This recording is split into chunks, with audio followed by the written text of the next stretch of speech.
अरे साथ छोड़े के रहे तो दिल लगौलू काहे, ये पगला के मोहब्बत सिखौलू काहे।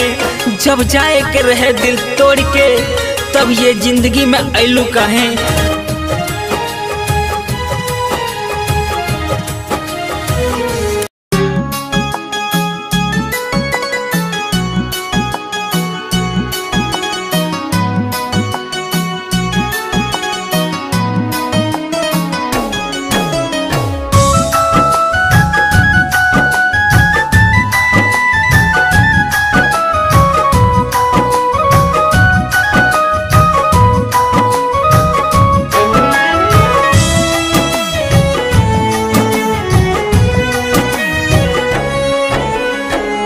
अब ना मोहब्बत फिर होई,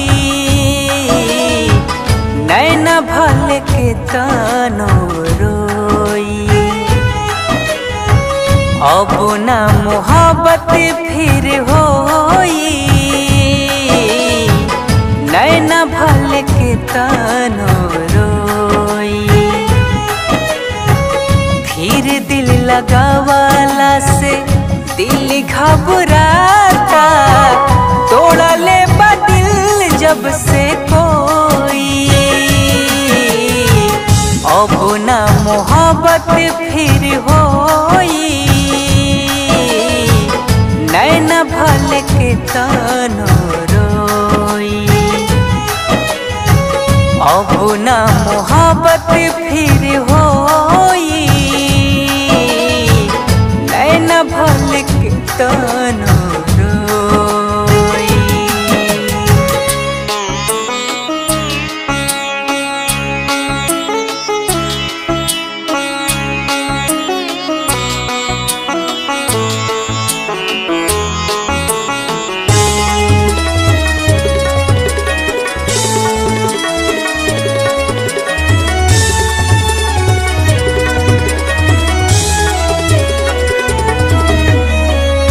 नैनन के नीर अब तो पी के हर दिन हो, जिए हम सिखातानी अब तोहरा बिन हो।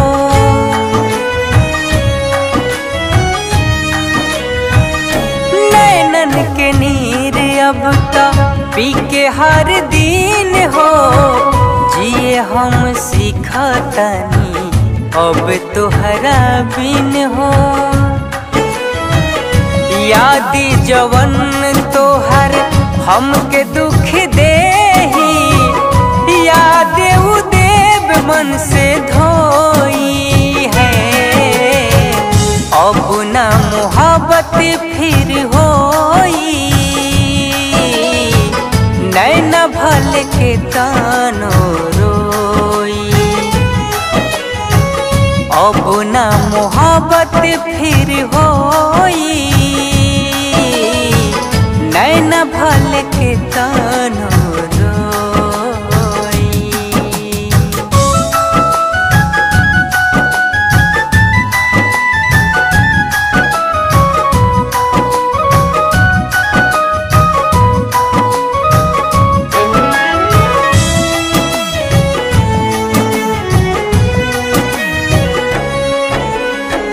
डर बड़ी लागे अब तो मोहब्बत के नाम से, जोड़ लिहनी रिश्ता हम बोतल जाम से।